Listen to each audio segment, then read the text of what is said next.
दोस्तों, your trading बड़ी channel पर आपका फिर से स्वागत है। आज हम चार्ट पैटर्न सीरीज़ में एक नया वीडियो बनाने जा रहे हैं, जो है अपना how to trade falling wedge और राइजिंग वेज। दोस्तों, ये पैटर्न काफ़ी इंपॉर्टेंट पैटर्न है, क्योंकि इस पैटर्न का यूज स्मार्ट मनी भी इस पैटर्न का यूज करते हैं। इसलिए मैंने इस पैटर्न को थोड़ा वीडियो जल्दी बनाना उचित समझा दोस्तों। तो दोस्तों, फॉलिंग वेज क्या है और राइजिंग वेज क्या है, अभी हम शुरू करने जा रहे हैं फॉलिंग वेज क्या है। फॉलिंग वेज बनता है दोस्तों, प्राइस एक अप ट्रेंड में जा रही है और अप ट्रेंड के बाद यहाँ पे एक फॉलिंग वेज बनेगा। और फॉलिंग वेज क्या होता है दोस्तों, फॉलिंग वेज में क्या होता है कि प्राइस एक हायर हाई और एक इस लोअर लो के बीच में सिमट के रह जाती है। यहाँ से प्राइस नीचे जाएगी, लेकिन लास्ट वाले लो को नहीं ब्रेक कर पाएगी, फिर ऊपर जाएगी, लास्ट वाले हाई को ब्रेक नहीं कर पाएगी।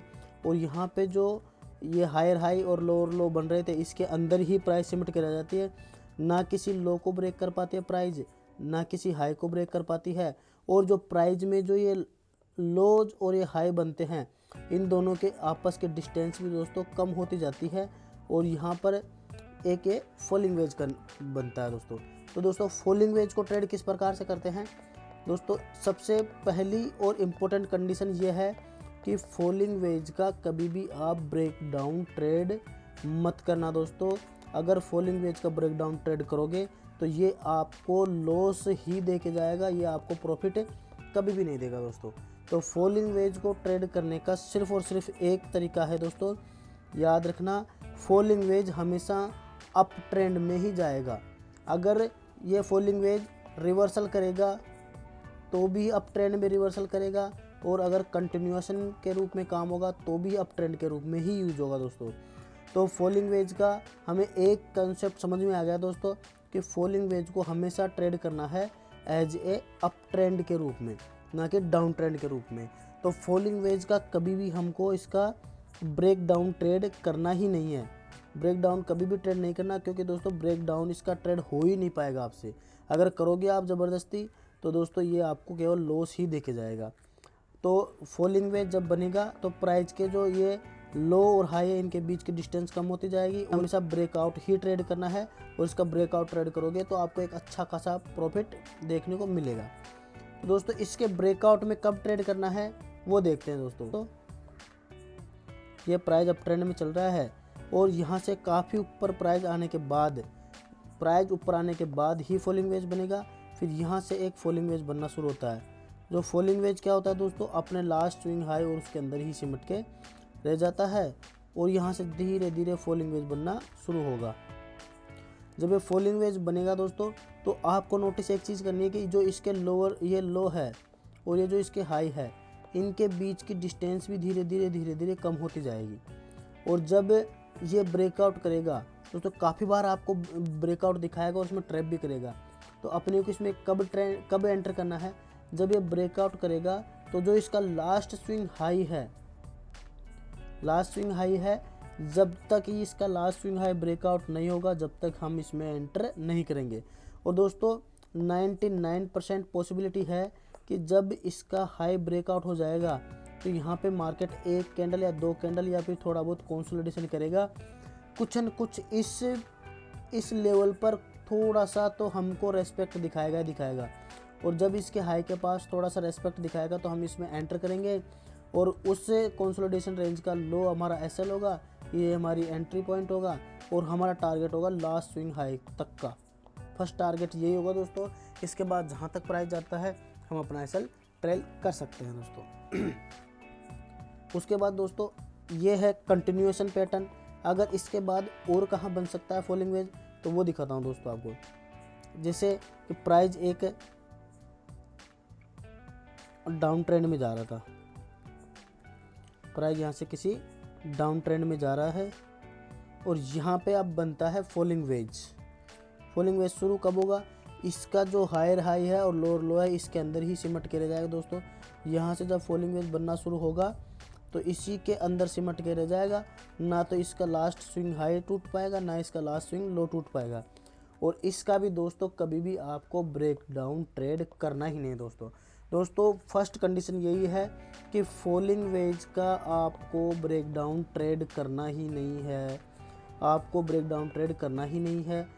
आपको कब ट्रेड करना है, इसमें भी आपको जब एंट्री करनी है जब ये फॉलिंग वेज का यहाँ से ब्रेकआउट दिखाएगा, और ब्रेकआउट दिखाने के बाद जब लास्ट स्विंग हाई के पास मार्केट थोड़ा सा रेस्पेक्ट करे, तो उस रेस्पेक्ट पर आप उसको एक रेंज मार्क करोगे। उस रेंज का लो आपका एसएल होना चाहिए, उसके ऊपर आपकी एंट्री होनी चाहिए, और आपका जो ये टारगेट है दोस्तों, ये इस फॉलिंग वेज का पहला टारगेट इस फॉलिंग वेज का हाई है। उसके बाद आप इसको कहीं तक भी ट्रेड कर सकते हो जहाँ तक ये ऊपर जाता है। तो दोस्तों फॉलिंग वेज दो तरीके से ट्रेड किया जा सकता है, एक है ये कंटिन्यूएशन के रूप में, और एक है दूसरा ट्रेंड रिवर्सल के रूप में दोस्तों।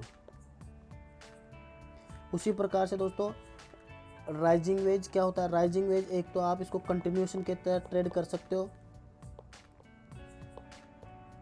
कंटिन्यूएशन की तरह ट्रेड कैसे कर सकते हो दोस्तों, जैसे मार्केट एक डाउन ट्रेंड में जा रहा था दोस्तों, यहाँ पे एक डाउन ट्रेंड में जाता है मार्केट, और जब मार्केट में जब फॉलिंग वेज राइजिंग वेज बनेगा, तो राइजिंग वेज भी अपने इस स्विंग हाई और स्विंग लो के बीच में ही सिमट के रह जाएगा। और जब यहाँ से ये फॉलिंग वेज बनना राइजिंग वेज बनना शुरू होगा, तो ये ऐसे कुछ बनेगा।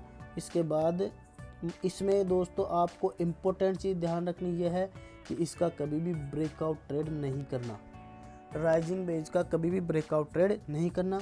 उसी की तरह इसमें भी हायर हाई, इसमें हाइज और लोज के बीच की डिस्टेंस कम होती जाएगी, और इसमें हम कब एंट्री कर सकते हैं, इसमें भी हम ट्रेड लेंगे केवल ब्रेकडाउन का ट्रेड लेंगे। ब्रेकडाउन में एंट्री कब करेंगे, जब प्राइस इस राइजिंग वेज का ब्रेकआउट देगा। ब्रेकआउट देने के बाद जब लास्ट स्विंग लो है, उस स्विंग लो के पास मार्केट जब थोड़ी सी देर यहाँ पे इसको रेस्पेक्ट करेगा, तो उस रेस्पेक्ट करेगा उस जोन का हाई हमारा एसएल होगा, उसका लो हमारा एंट्री होगा। उसके बाद इसका इस राइजिंग वेज का हाई हमारा टारगेट होगा, फर्स्ट टारगेट। उसके बाद आप कहीं तक भी इसको ट्रेल कर सकते हो जहाँ तक मार्केट आगे जाता है। इसके बाद इसको कंटिन्यूएशन के बाद इसको एक तरीके से और यूज कर सकते हैं, रिवर्सल। रिवर्सल की तरह कैसे यूज कर सकते हो दोस्तों, जैसे मार्केट एक अप ट्रेंड में जा रहा था, मार्केट एक अप ट्रेंड में जा रहा है, अप ट्रेंड में जाने के बाद अब यहाँ पे एक राइजिंग वेज बनता है, यहाँ पे एक राइजिंग वेज बनता है दोस्तों। और ये राइजिंग वेज भी क्या है, लास्ट जो स्विंग हाई लो है उसी रेंज में सिमट के बंद हो जाएगा दोस्तों। इसको भी आप कभी भी इसका ब्रेकआउट ट्रेड नहीं करना दोस्तों। अगर इसका ब्रेकआउट ट्रेड कर लिया तो आप इसमें लॉस ही बुक करोगे, प्रॉफिट के चांस बहुत कम हो जाएंगे। इसका हमको ब्रेकडाउन ही ट्रेड करेंगे, और ब्रेकडाउन ट्रेड कब करेंगे, जब लास्ट स्विंग के पास मार्केट थोड़ा कंसोलिडेशन करे, इस लास्ट स्विंग को मार्केट रेस्पेक्ट दिखाए, तो इसका हाई हमारा एसएल है, इसका लो हमारी एंट्री है, और हमारा टारगेट हो जाएगा इसका स्विंग का जो राइजिंग वेज है उसका लो हमारा फर्स्ट टारगेट है। इसके बाद जहाँ तक मार्केट जाता है वहाँ तक आप इसको ट्रेल कर सकते हो। तो दोस्तों यहाँ पे जो फॉलिंग वेज और राइजिंग वेज है उसको हम किस तरीके से ट्रेड कर सकते हैं, ये आपका फॉलिंग वेज, ये आपका राइजिंग वेज। फॉलिंग वेज को हमेशा और हमेशा हम दोनों को कंटिन्यूएशन की तरह यूज कर सकते हैं, और दोनों को ही रिवर्सल की तरह यूज कर सकते हैं दोस्तों। तो कंटिन्यूएशन की तरह यूज करोगे आप, तो अब आप फॉलिंग वेज का हमेशा और हमेशा आप इसका ब्रेकआउट ही ट्रेड करोगे। इसका फॉलिंग वेज का हमेशा ब्रेकआउट ही ट्रेड करना है, और राइजिंग वेज का हमेशा ब्रेकडाउन ही ट्रेड करना है दोस्तों। और इसमें सिर्फ इतना ही है दोस्तों, आप ध्यान रखो, आप अपनी ट्रेडिंग में इसको यूज कर सकते हो।